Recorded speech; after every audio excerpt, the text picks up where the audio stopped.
The sterile luminescence of Dr. Elias Vance's office felt oppressively bright as my mother, Lady Caldwell, slid a slim, ominous dossier across his mahogany desk with chillingly practiced confidence. "She's been committed before," Lady Caldwell declared, her voice a syrupy concoction of feigned concern. "Spurious claims of paranoia, directed squarely at us. We're merely striving to secure the help she so desperately requires." I remained a statuary figure in the chair beside her, my father, Lord Caldwell's, hand a possessive weight on my shoulder, not a comfort, but an iron restraint. They had sprung their trap at my apartment that morning, insisting upon an immediate, emergency psychiatric evaluation, brandishing veiled threats of legal recourse should I resist. "These increasingly erratic episodes have been escalating," Lord Caldwell added, his grip tightening, a silent vice, whenever I attempted to interject. "She fabricates Baroque narratives about us attempting to usurp her assets, to control her very existence. A textbook case of delusional paranoia." Dr. Vance opened the folder, his expression a stoic mask as he scanned the documents. I caught fleeting glimpses of meticulously crafted letterheads, psychiatric evaluation forms, commitment papers, a tapestry of deceit, all designed to paint me as unhinged. "According to these documents, Lysandra," Dr. Vance began, his tone a measured cadence, "you were an inpatient at Whisperwind Psychiatric Institute from March to May of last year." "That's unequivocally false," I asserted, but my mother's voice, honed by years of manipulation, surged over mine. "There, you see," Lady Caldwell interjected, a theatrical sigh escaping her lips. "This very denial underscores our concerns. She simply cannot grapple with verifiable facts." "The patrimonial delusions are particularly distressing," Lord Caldwell chimed in, playing his part with flawless theatricality. "She is convinced we endeavor to pilfer funds from her grandmother's estate. As if we would ever stoop to such depravity." "Intriguing," Dr. Vance interrupted, still scrutinizing the papers. "These are remarkably detailed. A diagnosis of paranoid personality disorder, recommendations for extended therapeutic intervention, medication logs." A cold dread seized my vitals. The falsifications were unnervingly convincing. Too convincing. My parents had clearly expended considerable sums on an individual with privileged access, someone capable of fabricating records with chilling verisimilitude. What credence would my solitary voice hold against such a meticulously fabricated official narrative? "We merely long for our daughter's return," Lady Caldwell sobbed, dabbing at her eyes with a pristine tissue. "Our true daughter, not this suspicious, caustic stranger she has devolved into." Dr. Vance carefully set down the papers and looked directly at me. "Lysandra, what do you recall about your alleged time at Whisperwind?" "I have never set foot within those walls," I stated firmly, my voice gaining strength. "Last spring, I was meticulously completing my master's degree. I can irrefutably prove it. My academic records, thesis defense, and photographic evidence will corroborate my truth." A predictable lamentation, Lord Caldwell intoned, a weary sigh. "She constructs elaborate mnemonic fictions." "I see." Dr. Vance leaned back in his chair.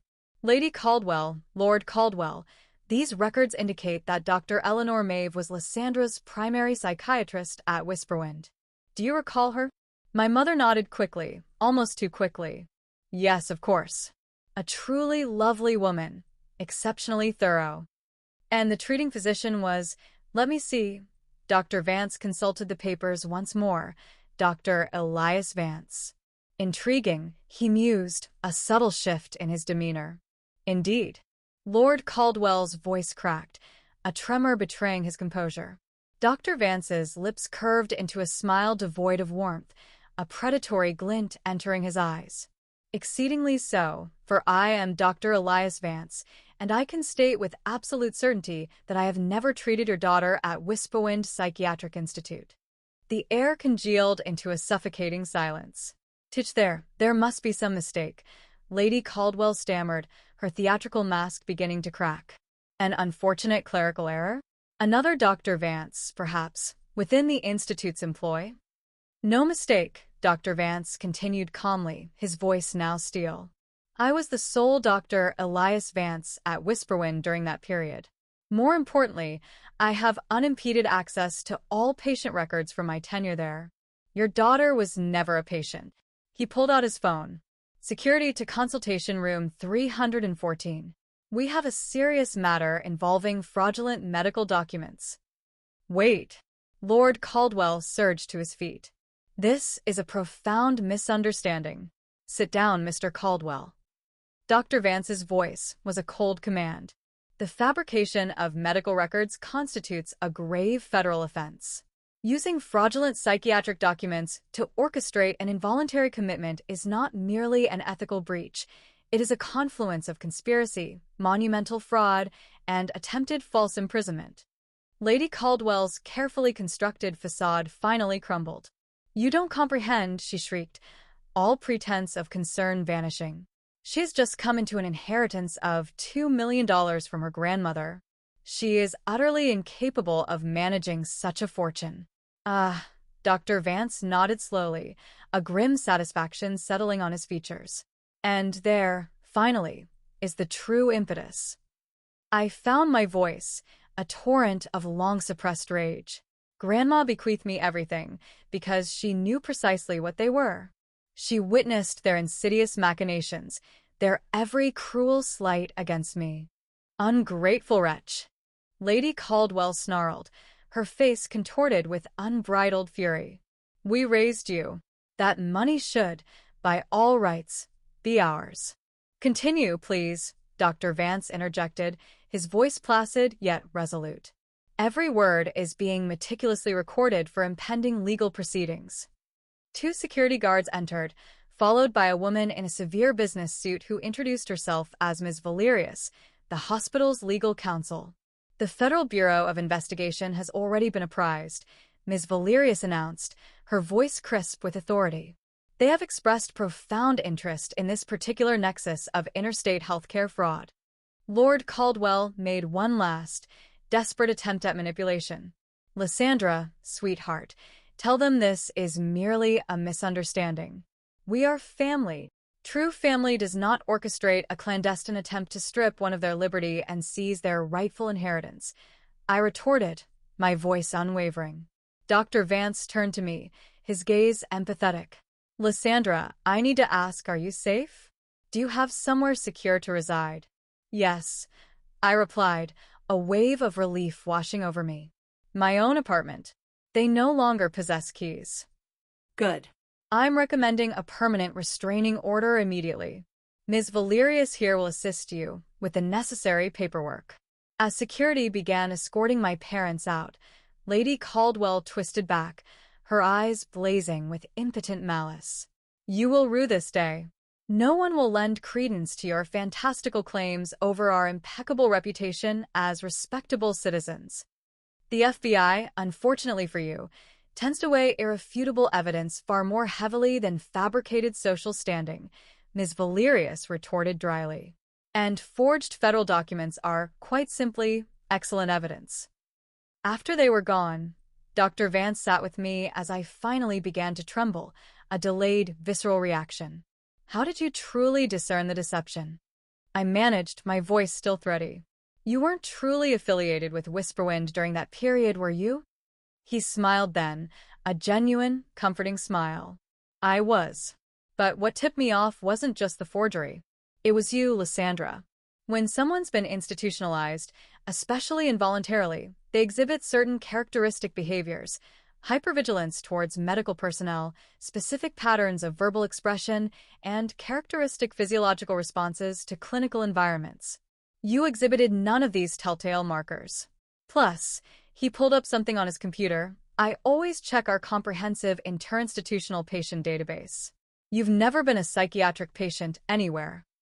They were so utterly confident, I whispered, the absurdity of it all overwhelming me. The documents looked so chillingly real.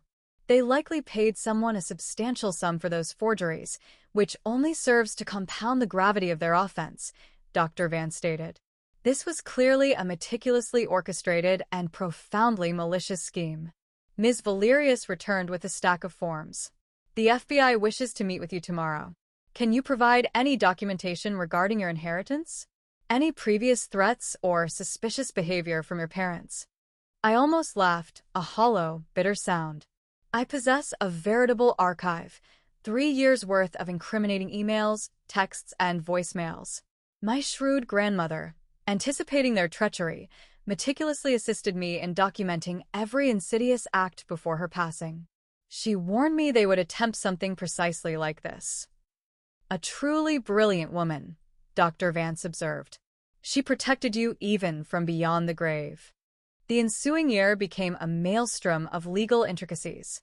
The FBI investigation unearthed a shadowy consortium of document forgers operating through the clandestine channels of the dark web, a network my parents had hired. They had paid $50,000 for the fake medical records, using money they had already extracted from my ailing grandmother in her final, vulnerable days. Both my parents were charged with multiple federal crimes: conspiracy to commit fraud, identity usurpation, the brazen forgery of federal instruments, and attempted false imprisonment. The text messages exchanged between them, meticulously planning their heinous scheme, sealed their fate. The psychiatric gambit is flawless. Once she's committed, we gain power of attorney. Ensure the forgeries are perfect. We only get one shot.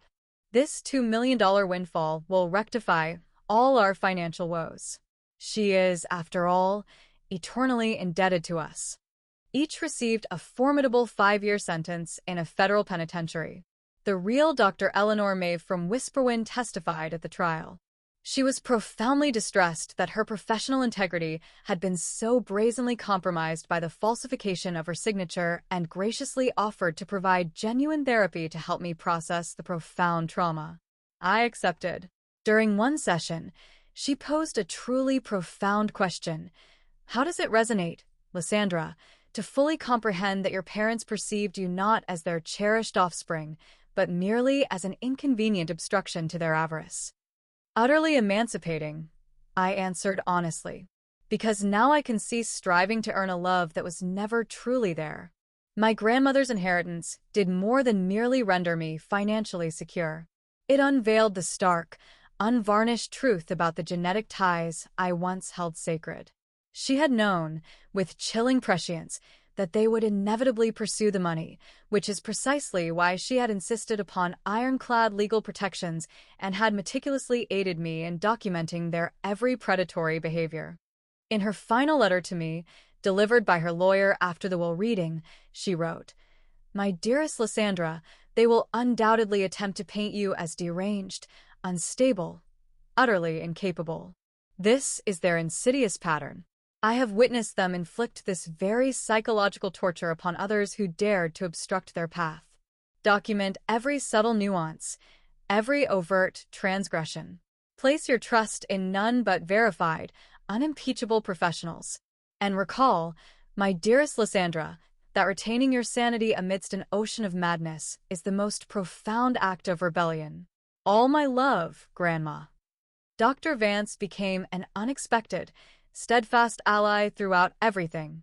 He testified eloquently at the trial about recognizing the forgeries and detailing my parents' manipulative conduct. His findings, a seminal paper on sophisticated medical fraud detection, have since been integrated into psychiatric training curricula. "Your case might very well save countless others," he told me after my parents' sentencing. Familial attempts at orchestrating fraudulent psychiatric detainments for financial enrichment are alarmingly more prevalent than commonly surmised. I used a portion of my inheritance to establish a foundation dedicated to providing succor for victims of familial financial exploitation. We furnish crucial legal resources, secure housing, and comprehensive documentation assistance. In our inaugural year, we helped 47 individuals escape similarly precarious situations. My parents are due for release next year. They've dispatched letters through their lawyers, demanding I support them upon their liberation, audaciously claiming I owe them for raising me. I do not respond. The restraining order is permanent, and I have formally undergone a complete legal metamorphosis of my identity. Sometimes I reflect on what catastrophe might have unfolded had they succeeded.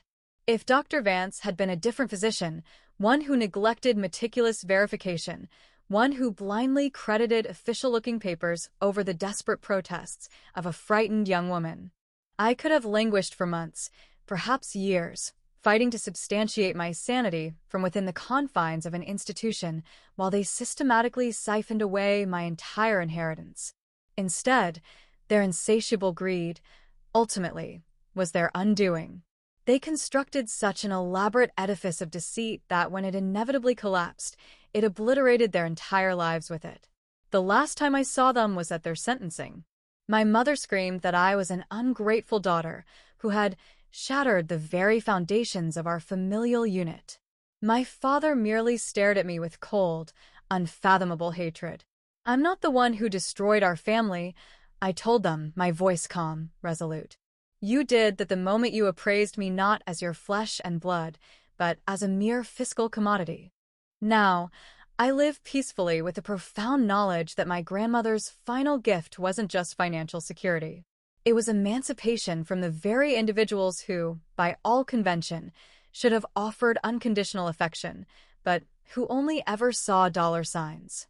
And Dr. Vance, he keeps a photograph from the trial in his office as a potent reminder to always verify, always question, always protect the vulnerable.